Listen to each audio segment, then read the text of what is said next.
Tape 4. The survivor is Kohn. You were telling us about the ghetto. Describe the food ration you would get. Yeah. Now the food ration, I think, I don't remember very well, but we were getting very little. For instance, we're getting 250 grams, I don't know whether a day of bread, a little bit of sugar, a little bit of ersatz coffee, artificial coffee, and some other thing, which was not enough to live. And everybody had a little small tin, I remember, and was keeping his ration in the tins. And this was actually happening in every family. Everybody had his own ration keeping. Somebody wanted to eat this in one day, he could eat in one day, then he didn't have anything to eat the whole week. And I remember in our place where we were living, I didn't tell you this before, that we had 2 rooms, and we were actually ordered now to give 1 room to another family, because we are not allowed to live in 2 rooms. So we have given this other room to other family. The door was closed, and they had another entrance to the room. So this other family actually told the authorities that we are living in that 2 rooms. So why? Because they wanted to have a better room, and this room was not bad, it was quite a big one. So this family has moved into as our neighbor, only divided by the door, which was locked. And eventually, I remember, the mother has become sick, because it was a husband, a wife, and a son. So the wife has become sick, and she died. Then the son has become sick, and he died, a young man. So the father was now by himself, and he has become also not well. So in the end, he called my uncle. He asked him to come by somebody, and he told him that he's very sorry what he did to him. Maybe God is punishing him for this, that he has taken from us 1 room. Eventually he died too. And when this family has died, we got back this room again. But not for a long time, but the authority already knew that there are 2 rooms available. So they have sent another family, which was a mother and a daughter, grown-up daughter, teenager daughter. They were living there. And I remember the screams over there when they were coming from work, how they were screaming that you pinch my food, you pinch a piece of bread from me, and vice versa. The daughter was blaming the mother was blaming the daughter. There were cases where people in the families were pinching food from each other, from those tins, wherever they were keeping it. That was happening, and that was very common in ghetto, I know. And for instance, I remember when my brother and myself and my mother and that means after, that was the Sperra. So we had also tins and so on. So I finished my bread. So my brother still had his bread because he was working, he was getting another ration from his work. So I said, can you borrow me a slice of bread, because I finished my bread.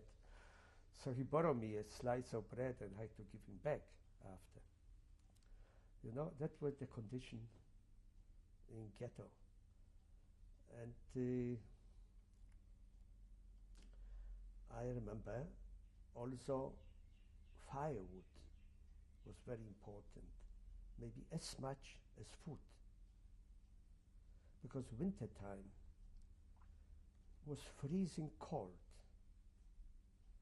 in those houses where people were living, and they didn't have anything to warm it up, even to cook. If they got potatoes, they had to cook, but they didn't have wood. They didn't have any possibility to cook on what. So to me came an idea. You know, in ghetto, in every house, there were, they called them in Polish, liczniki, which was limited amount. There were limited amount of electricity you could use. Only 40 watts of electricity you could use in one room. 40 watts, only one globe you could have, that's all. When you put a globe of 60 watts, the light started to blink. You know? But I invented something that I start to pinch electricity from behind the meter. Only one wire was enough. The other wire was getting from the ground. And I had electricity as much as I wanted. So I could heat at nighttime the room where we were living, and was so warm when we got up in the morning. But during the day, I had to liquidate this, because first of all, the element which I made myself out of wires was buzzing all night, you know, but during the day you couldn't use it. So, but it was very warm, it was hot. And some people were freezing and getting sick from this low temperature. And eventually I came to an idea to build hot plates. Pinching the electricity, I could use electricity as much as can, and to make hot plates that we could cook on it. So how I was doing this, I was taking 2 bricks, making those bricks grooves, and I was getting a special wire, which was extremely hard to get this wire to make the element, because any wire you put electricity will melt, but this wire had to be special, which wouldn't melt. So I was winding myself, and I was getting this wire. It was like a treasure, like gold.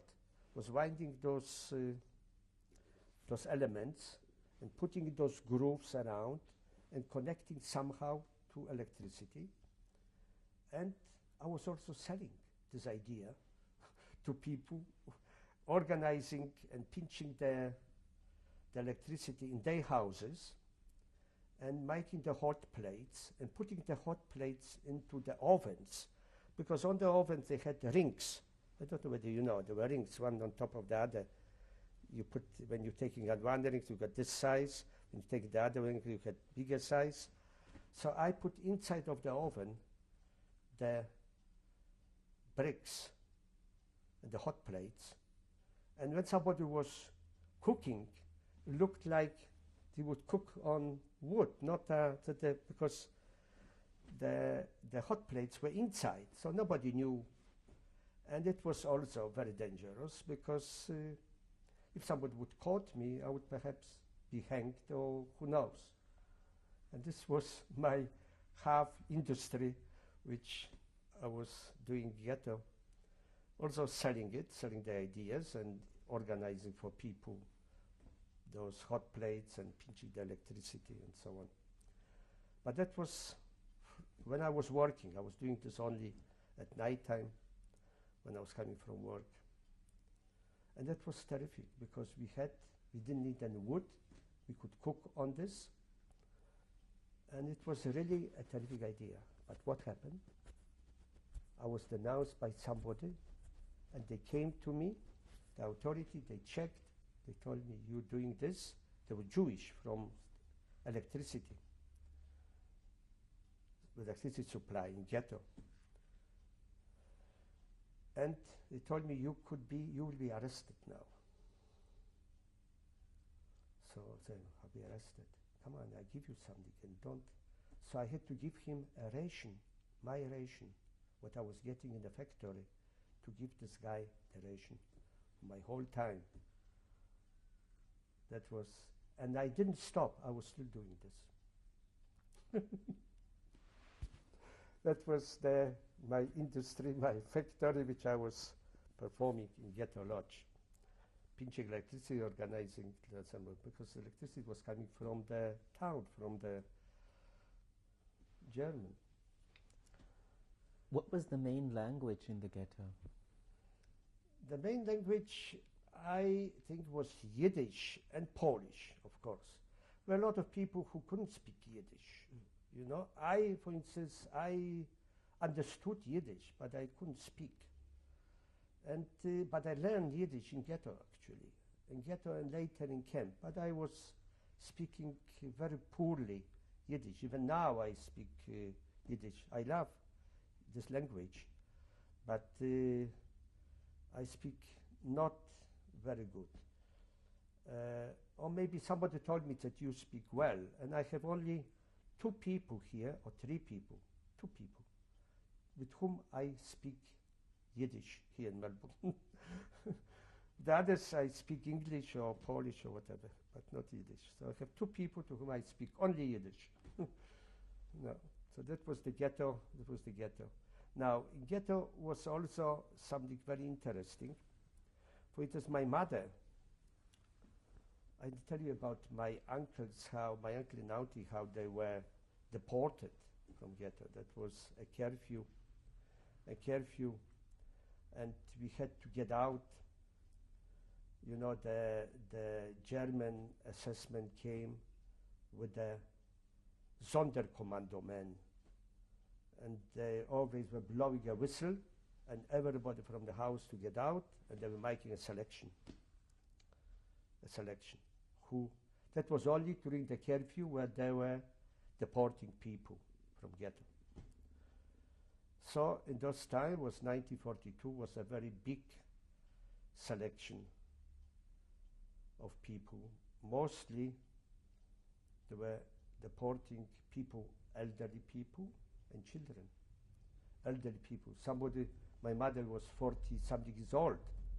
Or my auntie was also maybe 45 years old, so it's elderly already. They have taken her together with uncle. They put her on trucks and they deported her. But deported her, probably they killed them, they gassed them in the vans where they were deporting them. So then when they deported my uncle and auntie, I was by myself in this room, and then I liquidated this and I went to my mother. I was living with my mother. What did you know about where they were going, the aunties? We didn't know anything. I don't think we didn't know anything. We knew in the beginning they said that they're taking them to work somewhere in Germany, and they're taking the whole families. You know, they're taking the whole families to work in Germany. So we were thinking that it's all right. Once I remember Chaim Rumkowski, he was given an order from the Gestapo to deliver all children from ghetto, 20,000 children to deliver in this week. So can you imagine, he had a speech then, that the mothers, you have no other choice, you have to deliver your own children. Can you imagine how a mother could deliver the children, part with the child? But some mothers didn't have other choice. They had given the children. And some went with the children together. Rumkowski said, look, if you won't give the children by yourself, the Germans are going to do that. So don't let them to do this. Let our conscience be different, and let's do this ourselves. Because if they will do it, they will do it terrible way. So that was happening actually. Did I you remember witness this speech? Did you witness the speech? Oh yes, I witnessed. I can tell you now a story, which that was also deporting people, and the curfew was. We were not allowed to get out from the houses. We had to stay in the houses, And when they were coming with the whistle, blowing whistle, everybody had to get out to stand in the line, and they were selecting people on the track, the people who were, the young people, I wasn't afraid because I was strong and young, I was all right. But the elder people, let's say from 40s or even younger people who were not looking very well on the track, they were deporting them. What happened? So then, that was later, another curfew, when I was with my mother. So I have taken my mother to the factory where I was working with my brother. I was actually managing a spinning mill. There was a director of the spinning mill. His name was Mr. Szpilka. Szpilka is a pin in Polish. So his name was Szpilka. And I was working in the factory managing the spinning mill. I was at night time. My brother was during the day. So in those times, I remember when was the curfew, I have taken quick my mother to the factory because I knew if she will come out to the line, they would take her to the factory. And I was hiding her among the bales of wool, you know, for the spinning mill. There were big bales of wool, a lot of them standing. So she was hidden there during they call it Spera, but it was a curfew. And there were also other people over there. When the Szpilka was hiding, he was also an elderly person, together with his wife, and some other people, I don't remember who was there. And my mother was also there. And I was sitting in an entrance to the factory,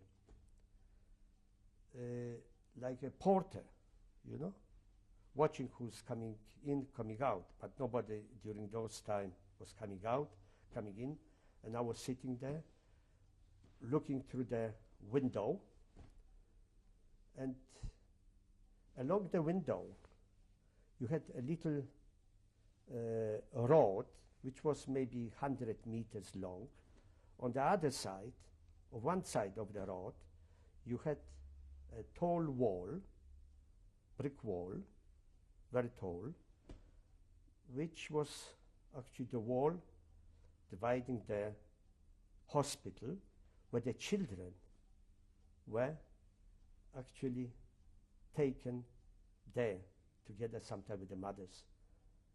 You know, that was the time when the children were taken to this hospital. And I was sitting, looking through the window on the road. On the other side of the road were fields of vegetables, potatoes, and so on. And by the way, those fields of vegetables and potatoes were belonging to the uncle of my wife. He was a very rich person in ghetto, having something like this. While I was sitting and looking through the window, suddenly I see in the brick wall, from the bottom, a brick is coming out. Then another brick is coming out. A third brick is coming out. And eventually it's become a hole, and a bigger hole, and people started to run from that wall to the fields there. And a lot of children and mothers who were over there were running. At the same time, maybe they were running like this for 5 minutes, running, escaping. 5 minutes later, I have seen a motorcycle in the end of the road, about 100 yards from me, motorcycle with a carriage on this, how you call this, a sidecar. Also another one was sitting there. And they got up from the motorcycle. They've seen that hole, how people were running out. Took a gun, it was a toll assessment, took a gun and started to shoot in that hole. Suddenly it has become quiet. People were lying on the ground. And you've seen people were running on the fields, started to shoot. And everybody, people were running. They were falling on the ground.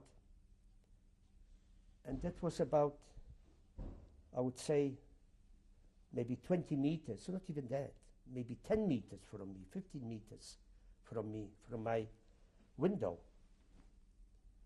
And he came, this guy, he has seen another one who was moving, and I have seen that, bang, shoot him. He didn't move anymore. Then he was following, going straight to my window, to my door where I was sitting. Knocking at the door, a tall assessment with his black uniform. It was actually a special commando, which was called the roll commando. Rolling the people, they came special to ghetto. And I didn't have other choice. I opened the door. And he with this smoking gun, with a big hand, gets this gun into my head immediately. At the same second, I can't understand up to now how this man came. A man with a uniform of fire brigade, because in ghetto we had Jewish fire brigade. In the Union Fire Brigade with a hat, special cap he was wearing. He saluted him and he said that we are sitting here, we are watching that people are not running through the brick wall, are not escaping, not coming to our factory. Suddenly I have seen the hand comes down. The big hand, I will remember the hand even now.